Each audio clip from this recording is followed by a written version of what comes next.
Hindi pa rin sumisipot sa pagdinig ng Senado ang mag-asawang ng maltrato umano sa kanilang dating kasambahay na si Bonita Baran. Si Senador Jinggoy Estrada tuloy gusto na maglabas ng arrest order para lumantad ang mag-asawa. Balitang hatid ni Jan Sasante. Kukumbinsihin daw ni Senador Jinggoy Estrada ang mga senador na maglabas ng order of arrest laban sa mga dating amo ng umano'y minaltratong kasambahay na si Bonita Baran. Hindi na naman kasi sumipot sa pagdinig ng Senate Committee on Labor ang mga dating amo ni Bonita na sina Annaliza at Reynod Marzan na dati nang humarap sa GMA News pero tumanggi magpakita ng kanilang mga mukha.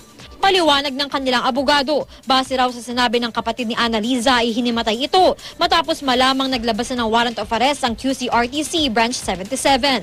Pero hindi niya masabi kung saang ospital dinala si Annaliza at kung nasaan ngayon ang mag-asawa.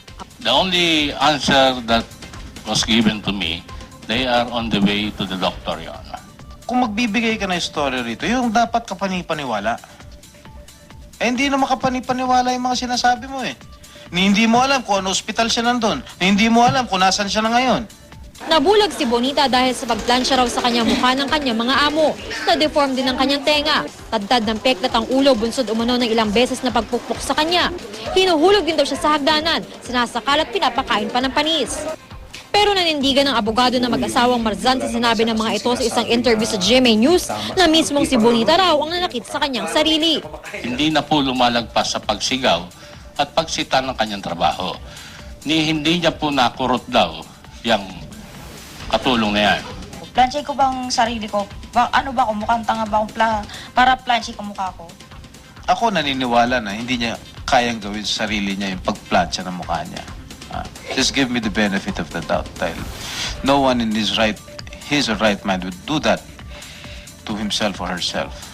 Base sa pagsusuri ng Forensic Laboratory ng Public Attorney's Office, wala naman daw sakit sa pag-iisip si Bonita.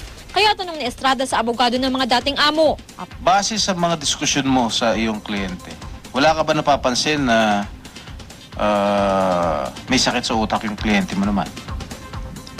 Wala po sa aking obserbasyon. Ang tingin ko nga po, mas matalino pa sila sa akin. Magpapatawag daw uli ng pagdinig si Estrada sa Martes sa susunod na linggo at inaasahan niyang haharap na doon ang mag-asawa. Pero kung mahuli na raw ng mga otoridad ng mag-asawa kaugnay ng warrant of arrest laban sa kanila, rerespetuhin daw ng Senate Committee ang jurisdiction ng korte. Jam Sasante, GMA News.